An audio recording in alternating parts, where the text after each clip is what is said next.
Hello, everybody. Welcome to our podcast, our first episode, the grand opening. My name is Avery, My name is Caesar. and we are going to be taking you through what we like to call the tour of music. So, our podcast is going to be focusing on different genres of music and how those genres have impacted the world around us today. We'll be taking a look at the history of them, the people that made it special. And then honestly, probably just put in some personal anecdotes of how it makes us feel and how it made the people around us feel, and kind of just, I don't know, just have a general talk about music, right? I mean, that's pretty much all that we'll be doing here, but definitely going to be educating on history and why it's so significant to the world today. So for Most definitely. Yeah, definitely, absolutely. So for our first episode, we are going to be doing the legendary hip hop genre, full of plenty of information and lots of people. Hard to cover all in 30 minutes, but we'll do our best to get the biggest. Sounds like so offensive because everybody's so important, huh? Right. No, it's there's way too many people to talk about, way too many subjects we can dive into regarding hip hop. So it's gonna have to be just a brief summary, but we'll definitely try and get everyone we can. Yeah, and we'll start chronologically, but we'll probably end up bouncing back and forth through Exactly. the decades. Why don't we talk about personal experiences? I feel like that's a good icebreaker for everybody. Let's go over how hip hop. When did you come about it, and how did it shape you, and etc. etc. Yeah, so I mean, I personally have always been one to be able to dabble into several genres, Mm-hmm. all different types of music. I'm not one to judge it all. So I was first introduced to hip hop when I was a kid, man. I had older cousins that I was always hanging around. So, you know, everything they were listening to, like in middle school, high school, I was 5 or 6 years old trying to tag along with them, being exposed to all this stuff. And honestly, one that stuck with me when I was a kid was "Hypnotized" by Biggie. Mm-hmm. Yeah. That song really, I don't know, that was something that always really stuck with me for sure. And then as a kid though, you're just being exposed to this. You really don't have your own opinions until you get older. But as I grew older, that song, of course, that's Yeah, one of my favorites. definitely. And how old are you when you heard this song for the first time, roughly? I mean, I couldn't have been much older than 7 or 8, honestly, at the time. Wow. Yeah, that's awesome to be like 7 years old listening to Biggie throw bars. That's awesome. hmm Hell Yeah, I of an didn't have. experience. Well, I did have great cousins, but yeah, my mom wouldn't say so. It's hilarious. That's cool, man. Yeah, for me, hip hop, it was always around for me. But I grew up more on, I guess, like rock and classic rock and honestly like heavy metal. I want to say like Korn, System of a Down, all those ridiculously heavy metal and thrash metal and all that good stuff. But I didn't really get into hip hop genuinely until I would say probably like beginning of high school, like freshman year, sophomore year. And I started out with like, of course, Kendrick Lamar, which I'm glad Oh, that was my yeah. foundation. Oh yeah, um, no, great rapper. yeah, absolutely amazing. And then, but I think I also just kind of started diving into whatever was top 40. So I think at the time, freshman year was at 2017, 16. Was that 2016-ish? Yeah, I mean, Drake was in there. I didn't really listen too much to Drake. Obviously, always hmm around, though, but definitely listened to him first. Yeah, hey man, I would always be one too. Like, nah, it's Drake, but you know what? He's a great artist. No, He is. genuinely a good, yeah, good Yeah, yeah, no, artist. he puts out good music. Man. Yeah, that's for sure. I don't know. I don't really resonate. But objectively, the music is there. So I hmm was listening to it. And then it wasn't until probably like, I don't know. There's so many subgenres, but like strictly hip hop. And then like, I would say senior year, I was really starting to get into it. And of course, now, in college, now second year is like probably the most I've ever been into music. So definitely hmm love the likes of Mos Def. We talked about this, MF Nice. Doom. Yeah. The legendary rappers. Outkast is one of my favorites. We'll get into all that. We do have to start though at the as beginning as it gets. You know more about this than me. Caesar here actually really taught us a lot about the beginning. So why don't you hop into that? What do we call it? Disco rap, which is super interesting. Everybody would love to hear about that. Yeah, man. So it started pretty much mid late 70s in the Bronx. Okay. And there was a guy named DJ Kool Herc, and so nothing was recorded at this time, obviously. This was all just going down at like parties and clubs and stuff in the Bronx. Yeah. So DJ Kool Herc was credited with pretty much the first loop where he started, turning tables, and he started messing with the records where no one else had done before. You weren't supposed to touch the records, Yeah. Yeah, so he was the first one to go ahead and start touching the records and looping songs. Now, then there was a guy came along, Grandmaster Flash, who he took what DJ Kool Herc and he kind of perfected it. He got really technical about it, and he perfected it. And he would go on to become Grandmaster Flash and the Furious Five, who would, release a number of songs and become, really start recording and getting hip hop out there. There is one more from the Bronx that really helped kind of staple, that movement was Afrika Bambaataa. Afrika Bambaataa. Yeah. Afrika Bambaataa was, check it out. He was a super cool guy who kind of brought hip hop from the Bronx down to like Manhattan and stuff, and that's what really kind of like sparked it to flourish and not just become, be kind of like a little scene going on in the Bronx. What was one of the songs that brought it out? That he brought out? I forgot. I'm looking him up right now so we can play it for everybody. I believe one of his. Is it Planet Rock, Renegades of Funk? Yes, that was it. Planet Rock was the first his first album he released, or his first record that he released, and it's like this crazy techno funk rap. Sweet. I think we should probably give this a listen, man. Let's give this a listen. Yeah. Trying to look this is definitely what year did this come out? I want to say this was coming out in 1981. Yeah, 1982. Mm-hmm. Barely hip hop's kind of like not even a recorded thing. It's just been so far in clubs and we're talking about before this, like sampling and stuff. Yeah. Before this came out, we did have Rapper's Delight, right, by the Sugar Hill Gang. But I'll listen to that one too for sure. Yeah. Mm-hmm. Cool. So let's give this one a listen and let everybody else listen in with us. This is Afrika Bambaataa and the Soul Sonic Force, Planet Rock. Yeah, just hit me. Just taste the funk and hit me. Just get on down and hit me. Bambaataa's getting so funky and hit me. Yeah, just hit me. Time to chase your dreams about the seats. Make your body sway. Socialize. Get down. Let your soul lead the way. Shake it now. Go, ladies. It's a living dream. Love, life, live. Come play the game. Our world is free. Do it to one but free.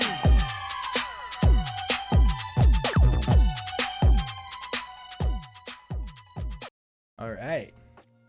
Dude, I don't know about you, man, but I couldn't stop moving in my chair. Yeah. That is super cool. Thing, I mean, and this is like, this music, obviously we hear derivatives of disco, of course, in the synths, and a lot of funk. If you wanted to get in the technical world of it, the way the music is, laid out and where the beats land and stuff in a musical theory sort of thing, it's very derivative of that. But I think what separates it from the genre and how it starts building its own, genre that we call hip hop, which at the time is not a term yet, I don't believe, is like the beats are starting to kind of single out, right? Like they're not really sounding, they're disco-y for sure, but they kind of have more oomph to them. I feel like Yeah, there's no, dance, it's but more looped. Or, yeah, exactly. yeah, It's more looped. yeah, it's being more loop, around, less building, which kind being of around the break of the song. That's where it's all yeah, started. They want to stay at the break of the song. yeah. There's Keep people on the less, dance floor. yeah, for sure. There's less building up of like a typical song, and more like kind of make. I don't want to call it boring because it's definitely not boring. But I would say more laid back, which I think gives room for the people to start putting these rhythmic lyrics over it, as he was doing, which was really interesting. And obviously these are very simple because it's just in its infancy, but it's super cool to hear that. Yeah. super So freaking cool. so those three guys were, you know, they were really inspirational to a lot of people in the Bronx. And they, again, like I said, this was all happening years before this was recorded, because they didn't actually have recordings of their music until probably about 4 or 5 years after the fact. And that came with the Sugar Hill Gang, with their song Rapper's Delight. But the reason that song was so controversial was because they kind of just took generic raps and specific raps from another rapper at the time, was Grandmaster Caz.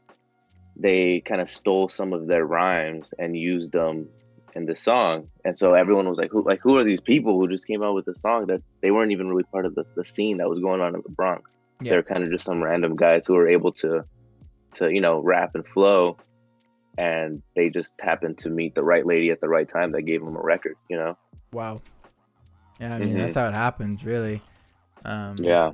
It's crazy. And so Sugar Hill Gang, it says active from 1973, but I assume was the first rap single. I'm just reading up on Rapper's Delight. It was the first rap single to become a top 40 hit. So this, and even this is a little bit before 1982.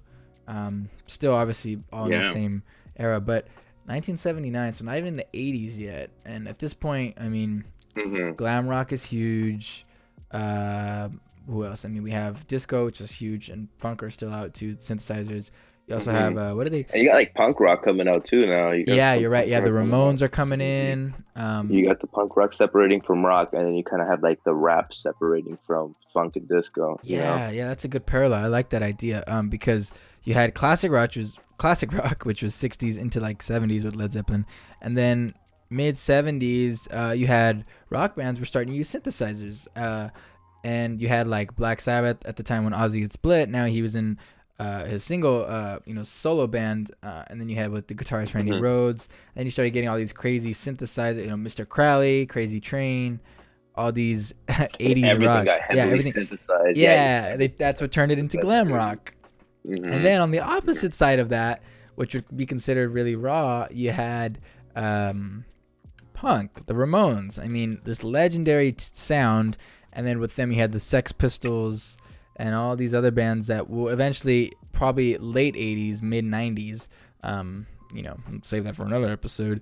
But punk in itself was kind of like, I would say, similar to the hip hop, like evolution from disco. Definitely. Like less, it's more broken down, very simple, but full of like rage and like this crazy emotion. Like, at least that's how I see it. I mean, it was just a stripped down version. Like, okay, let's start focusing on using the voice as, I don't know, a bass and a guitar, because it has melody and rhythm with the way they do their poems. Super cool. No, and not only that, there's this great documentary on Netflix I was checking out about the evolution of hip hop. It's called The Evolution of Hip Hop, and they go ahead and talk about the scene that was happening, the punk scene and the hip hop scene. They were kind of the rebels together, so they would end up being like in the same clubs, same shows. So there was like a lot of I didn't even know that. A lot of the same. Once they started going down into Manhattan and stuff and getting in those, they weren't performing at these other clubs. They were performing at the the shady ones, the nasty clubs and stuff, and Manhattan that had the punk scene going on too at the same time. Wow. So they were kind of awesome. in that same scene together. So that, honestly, I mean, that explains how they both have these similar sounds. Similar. Yeah, very similar sounds. And then as we talk about like Run DMC, which almost has that really punky, aggressive No, drums. there that whole thing came out to like a whole punk rap, you know, like Beastie Boys. They kind of Yeah, even them took on its Mhm. whole life of its own. Yeah, Yeah, and they were mixing up. I mean, that would make sense. They grew up together, which is super cool. exactly. Very, That's a very great cool. way to put it. They Yeah, grew up they together. grew up together. That's super cool.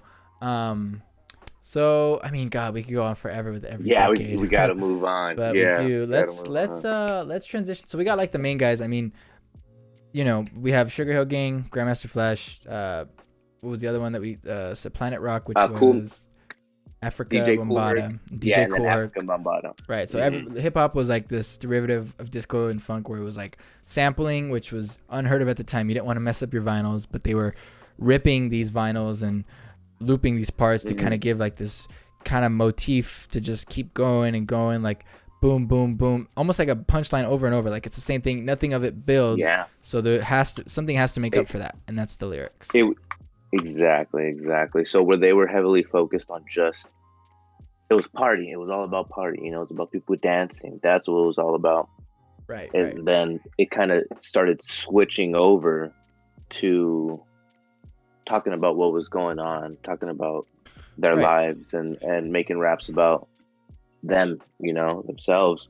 Yeah, and that's what you want. I know you were gonna bring up the message, right, by Grandmaster Flash.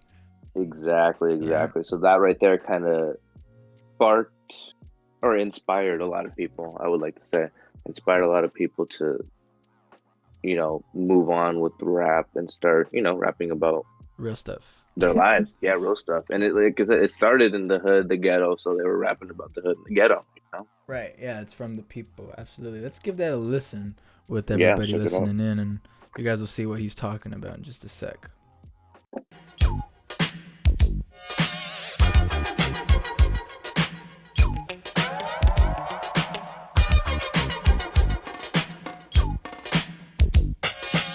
It's like a jungle sometimes, it makes me wonder how I keep from going under. It's like a jungle sometimes, it makes me wonder how I keep from going under.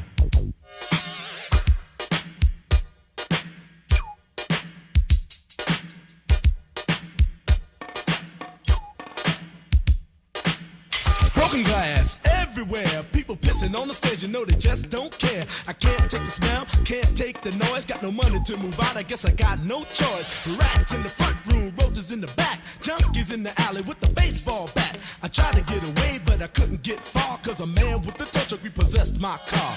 Yeah, that's as real as it gets. I Mm-hmm. mean, and this is considered explicitory for its time. I'm assuming, you know.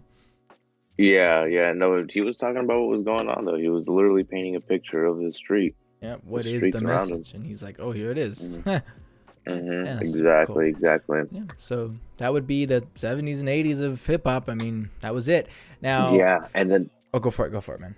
no, I was just gonna say, and that's kind of what definitely transcended hip hop to going to different areas. You know, started Right. getting other people's influences, other people's ideas, other people talking about where they're from now and stuff. You know, Yeah, Um, absolutely. and then kind of in a way sparking like the gangster rap movement. You know, moving into like NWA. Yeah, and this is like the 90s are coming in, right? It's been 10 years in the making. Rap is building up. It's gaining traction alongside punk.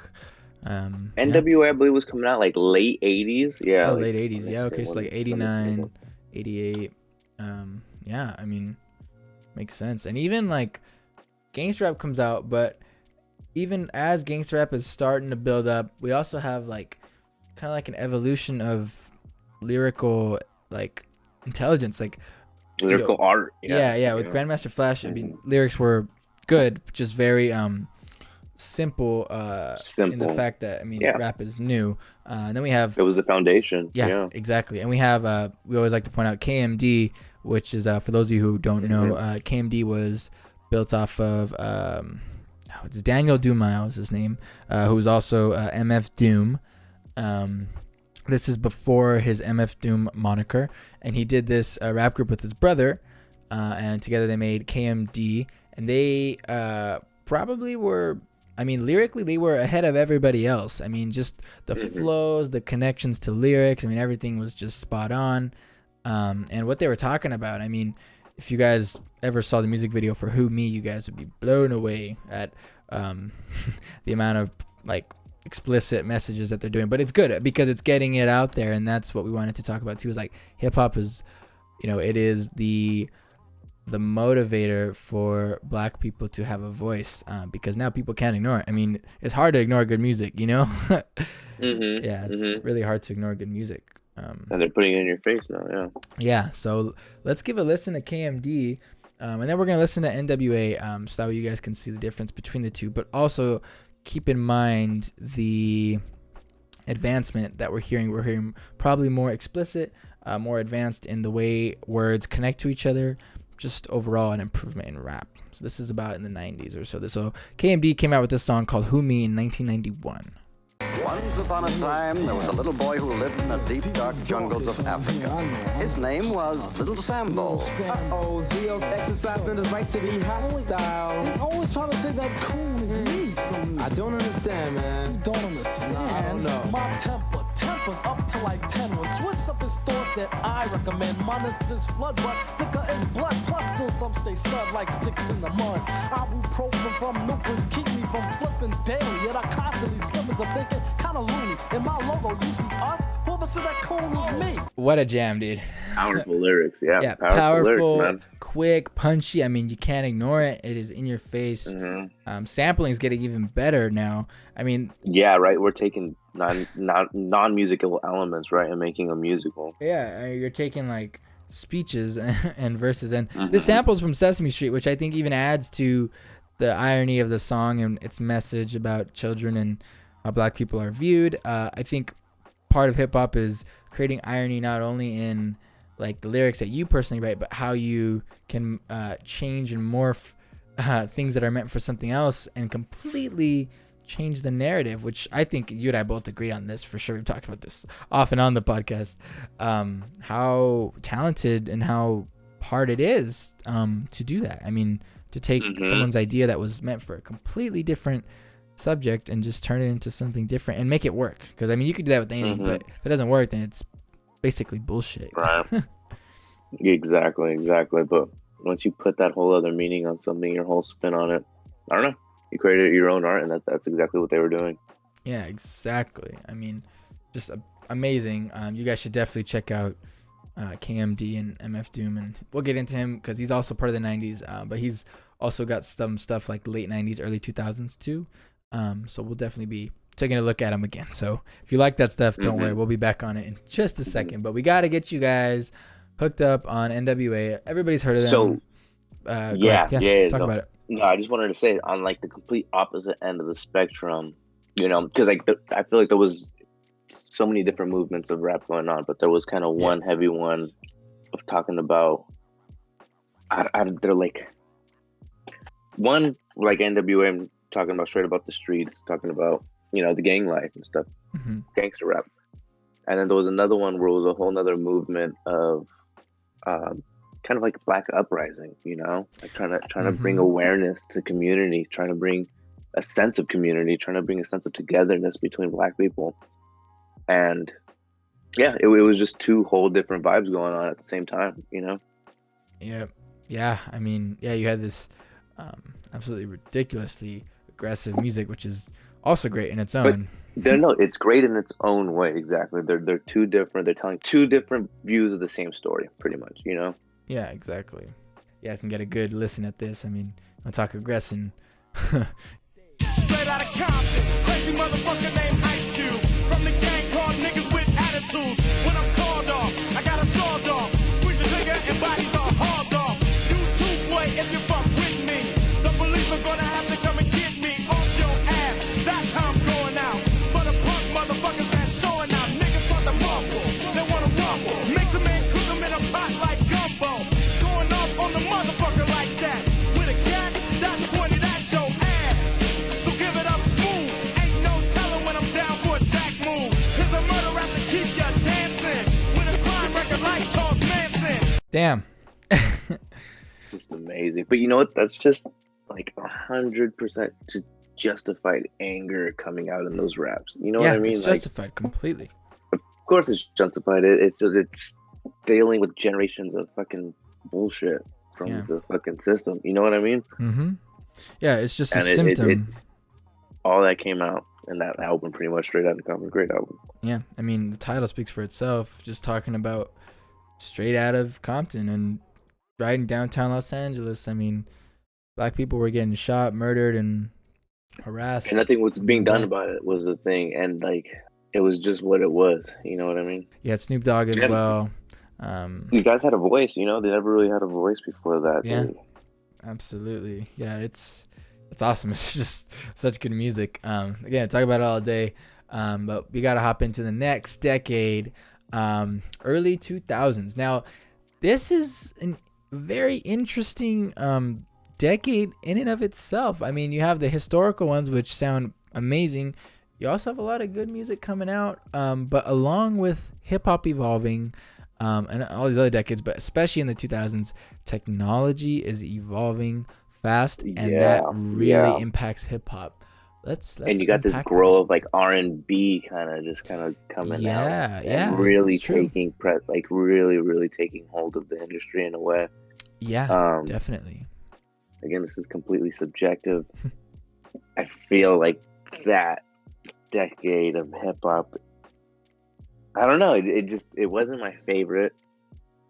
It kind of, I don't know, didn't make much of an impact to me On you. personally. Yeah. Exactly, personally. Yeah, I It mean, didn't make much of an impact. But yeah, it was just this whole different movement, you know, a whole different type of hip hop in that decade. yeah, for sure. And it's interesting because I agree, like 2000s hip hop, it is a little forgettable, but also at the same time, man, dude, it's got some amazing music too. And also, before I forget, 90s hip hop, I mean, let's not forget Outkast, which was coming in. You had from the East Coast, Atlanta, Georgia. So you had hip hop is now all around the world. It is, you know, gangster rap is coming out of Los Angeles, California. Outkast is coming from Atlanta, and then you have Biggie from the East Side. I mean, it's big. And this is now, we're talking like so when we talk about 2000s, we're talking about like late 90s into like mid 2000s, because that's kind of like where the next, you know, pivot comes from. But yeah, I do think you're right. Like it is kind of weirdly forgettable. What do you think? I feel like we could touch on this a lot. I mean, don't get me wrong. There's great songs that will never go down, you know, that are from that generation. Yeah. But it's just me, my opinion, not as much of an impact on me. But yeah, you have all these people like Nelly, 50 Cent, you know, all of them too. You know, they had a huge following, had a huge impact on and transforming hip hop, and then kind of making it what it was for then artists to come out in the 2010s for like Kendrick Lamar and then Drake, and you know what I mean? Like they set the stage for those types of artists. I feel like especially Drake, you know what I mean? Yeah. So yeah, that's interesting you bring that up. Like you talk about Nelly and 50 Cent. Like, what do you think if we were to put it into like no more than 3 words? 2000s hip hop for me, I feel like, dude, I don't know. It's so hard to put it down, but like the way I'm seeing it, I'll explain it really terribly first. Like, it's starting to get really commercialized because of how successful it's being. It's also becoming glamorized, and now we're kind of diving into like money, right? And now we're starting to get like corporate is trying to get a hold on it. So I feel like the business side of the music industry is really holding on to hip hop now. And now that's why I feel like you're getting a lot of this weird flamboyant, which we see now more than ever. And it's why I freaking hate rap now.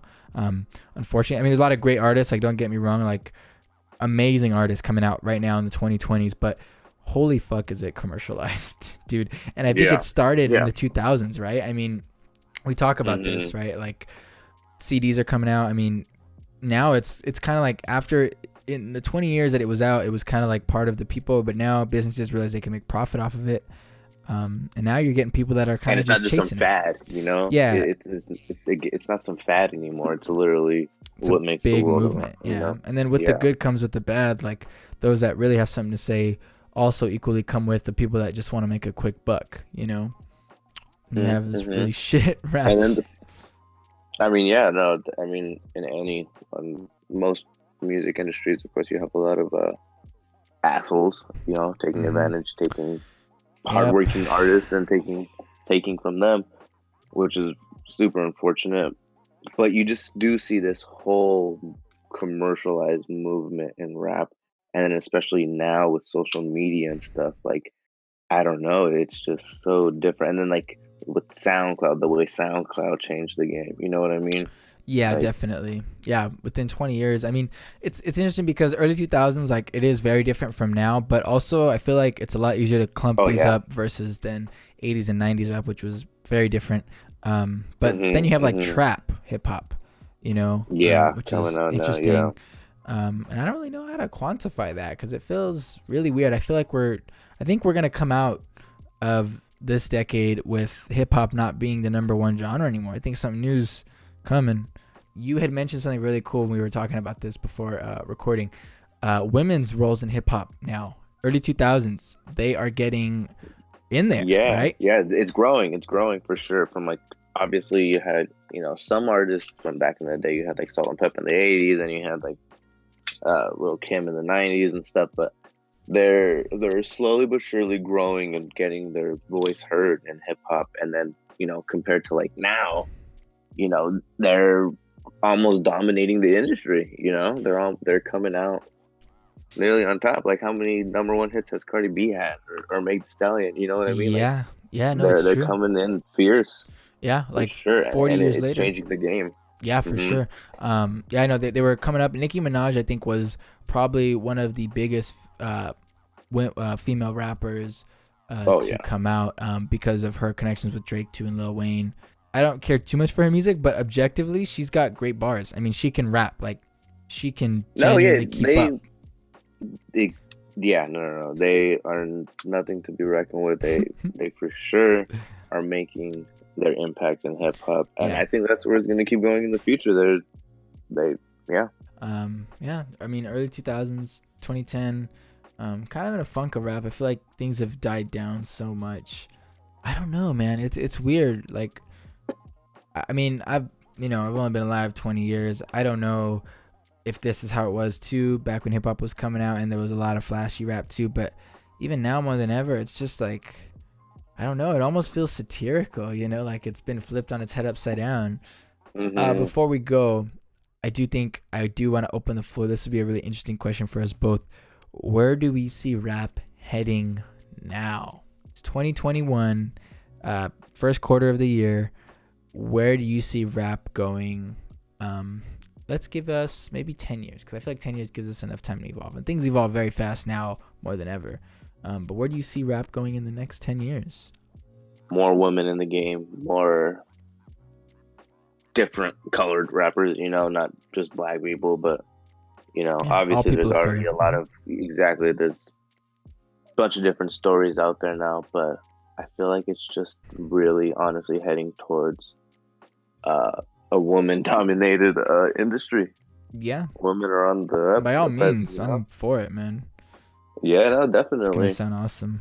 I mean, yeah, and musically, it's kind of hard to tell. I feel like people say this a lot. I'm like starting to hear it more and more. Like, we kind of live in a genre-less genre. Age, right? Like Age? it's hard to every pinpoint song is its anything. own genre There's pretty much so now. much out there. There's rapping in there. There's singing. There's Country. I've There's heard talking. bossa Yeah, nova hop into a hip hop beat. I'm like, like dude, hell yeah, give me that shit. no, I agree. We're in like a genre-less age. Everything is so fluid now. That's why it's hard to even talk about this stuff and compare it to now, because I can't even think, like, everything's coming out all the time. hmm I guess like the only way to pinpoint stuff is like, what is the music industry? What is the corporate people pushing to make the most money? And it's still rap, But I don't know. It's weird. It's very weird. I don't know about you, but I'm a huge fan of Lil Peep.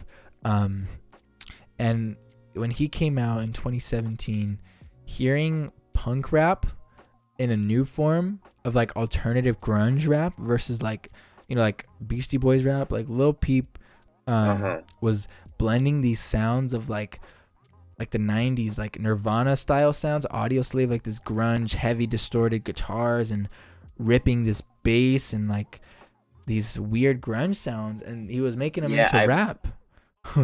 I haven't listened to him too much, but I do know who you're talking about.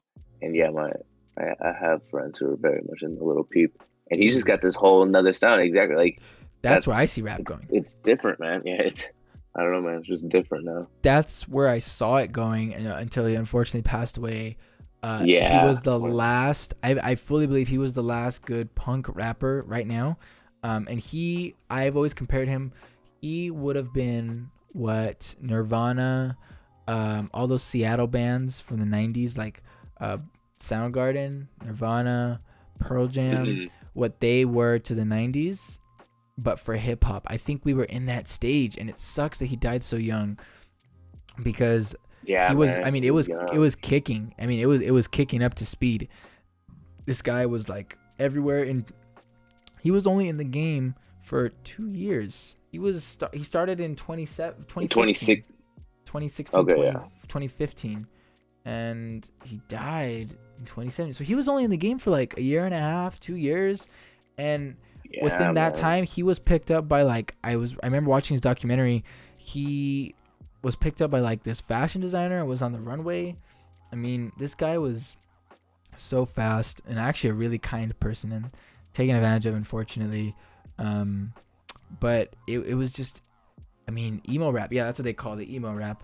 And he was blowing up, and I think he was the last good one of that era. So I'm curious. I feel like that's where I think rap is going, and I'm actually excited because grunge is a really awesome genre. I mean, I would love to have more acoustic drums on rap songs.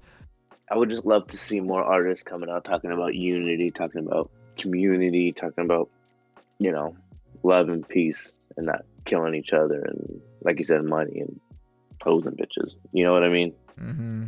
Yeah, but also at the same time, I feel a little bit hypocritical, because as an artist, you shouldn't be told what to make. So it's like, ugh. But you also have a duty as an artist to reflect the times. So, but if that's what they're reflecting, then it's also, it's like this weird, like, you're the perpetrator and the symptom. You can go in a cycle. You can go in a cycle. You're the problem, and you're also a symptom. So it's tough. Yep. Unfortunately, that is all the time we have, though. We could sit here all day and talk about hip hop for weeks on end, right? And never get it out. Find an ending. But yeah, we'll be back. Episode 2. Stay tuned for that. We won't spoil what genre we'll be taking on next. But you come around, we'll definitely have something for you. Again, so much real quick to do. What's up, man? Sorry, man. I just wanted to shout this out real quick. Make sure to check out our Instagram, where we'll be probably, putting up some spoilers and stuff of the episodes to come. It's Tour of Music 104. At Tour of Music 104. Find us on Instagram. I'll be posting new episodes every week. After episode 2 we'll have in about 2 weeks, and then after that we'll be pumping them out every week. New genre every week, new ideas, same people, same length. Yeah. Thank you guys for watching, and we will be talking to you guys in the next one. All right, thank you guys.